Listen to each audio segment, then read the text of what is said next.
Նարեգինունի մեդիա հաբ, պարոն Քոչարյան, արդեն ասացիք, որ մասնակցելու եք խորհրդարանական ընտրություններին, չնայած նրան, որ օրինակ վերջերս Նիկոլ Փաշինյանը արժանապատվից հպարտորեն հայտարարեց, որ ներկայիս խորհրդարանական ընդդիմությունը իր համար գանձ է, ու եթե այս խորհրդարանական ընդդիմությունը նորից գա իշխանություն ստանձնելու այդ մտքով, ապա իրենք միանշանակ 50+% ձայնով 50+1% ձայնով իշխանություն են ստանձնելու։ Այս պարագայում, երբ որ ընդդիմությունը նաև երևում է, որ մասնատվածություն ունի ու Փաշինյանը ասում է, որ այս պարագայում, այս դեպքում ինքը հաղթելու է միանշանակ։ Հնարավոր է Մոլդովայի օրինակը, օրինակ հայաստանյան ընդդիմությունը կարողանա կիրառել մեկ թեկնածու, բոլոր ուժերը այդ մեկ թեկնածուի շուրջ նման բանակցություններ կան թե ոչ։ Դուք ասացիք, որ կուզեք դաշտում տեսնել այնպիսի ուժեր, որոնց հետ գործակցելը հեշտ կլինի։ Այս պահին արդեն նշмарվում է որևէ ուժ, որի հետ դուք գործակցեք ու գնաք նաև դաշինքով, եւ եթե չստացվի Նիկոլ Փաշինյանին հաղթել 2026 թվականին, ապա դուք կլքեք քաղաքականությունը, թե կշարունակեք մնալ։ Շնորհակալ եմ։ Հիմա հարցը ո՞րն էր։ Երեք հիմնական Դուք ինձ փայլուն հնարավորություն եք տվել միայն այդ վերջի կտորին պատասխանելով թեման փակել։ Մոլդովայի օրինակ Հայաստանում կիրառելի է թե ոչ, երբ որ մեկ թեկնածու է։ Հա, չէ, որտեղ սկսել է գանձից։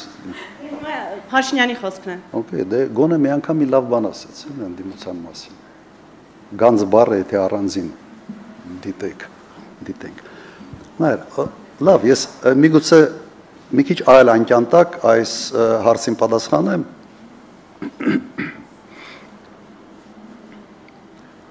Հիշում եք 18 թվականի ընտրությունները, եւ ինչ կարգախոսներով է ընտրություններին մասնակցել Նիկոլ Փաշինյանը։ Չկրկնեմ։ Ժողովրդավարություն, կոռուպցիայի դեմ պայքար, սոցիալական արդարություն, հիմնական թեզերը սա էր։ 21 թվականի ընտրություններ։ Էլի ժողովրդավարություն, կոռուպցիայի դեմ պայքար, սոցիալական արդարություն, Ղարաբաղը պահելու sense անսասան մտադրություն, Շուշի եւ Հադրութի դեօկուպացիա։ Հիշում եք։ Հիմա ես կցանկանայի ձեր հետ մի հատ բան անենք, մի փոքր վարժություն անենք, փորձենք մոդելավորենք, թե Նիկոլ Փաշինյանը գալիք ընտրություններում ինչ թեզերով պետք է մասնակցի, ինչ կարգախոսներով։ Հասկանում, մի հատ մոդելավորենք։ Ժողովրդավարությունից երկու սրբազան բանտում պահելով դու պիտի խոսաս ու Սամվել Կարապետյանով բանտում։ Ինչ ժողովրդավարություն։ Քանի համայնքապետի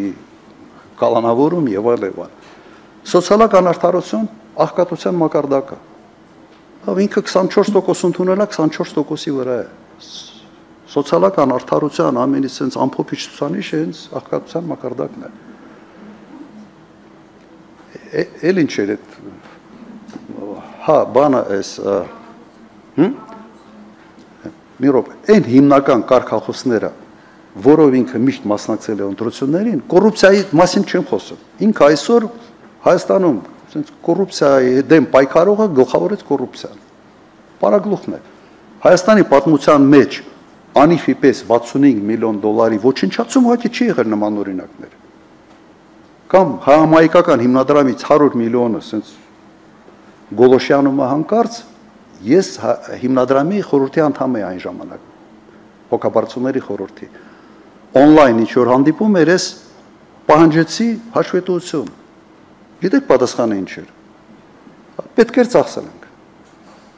Հետո ինչ-որ իբր հաշվետվություն են ուղարկել, որը ուղղակի ծիծաղելի էր։ Պետք էր ծախսենք։ Վերջ։ Ինչ ուզեմ բանակցեմ, դուք ինչ գործ ունեք, այս ոչի մեջ էր ամենը։ Հիմա մնում է մեկ կարգախոս, չէ՞։ Մեկ կարգախոս, խաղաղության։ Հիմա մենք էլ պետք է ցույց տանք, որ սնանք այդ կարգախոսը, որ սա զինադադար է, ոչ թե խաղաղություն, եւ զինադադար է մեկ մարդու տրամադրությունից կախված։ Սա է։ Հիմա եթե չլներ այս ամենը ինչ որ կատարվեց, հակառակ ընդդիմությունը կարող ասի, այս գալիք ընտրությունների համար որպես իշխանություն Նիկոլ Փաշինյանը գանձ է։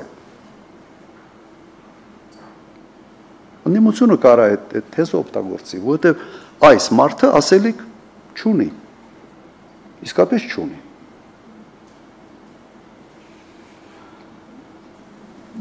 Իրական պատկերը սա է։ Հաջորդ հարցը ձախատված Սպուտնիկ։ Ես գանց չեմ ասում, ինձ չվերնագրեք, ես ասում եմ տեսականորեն, էլի։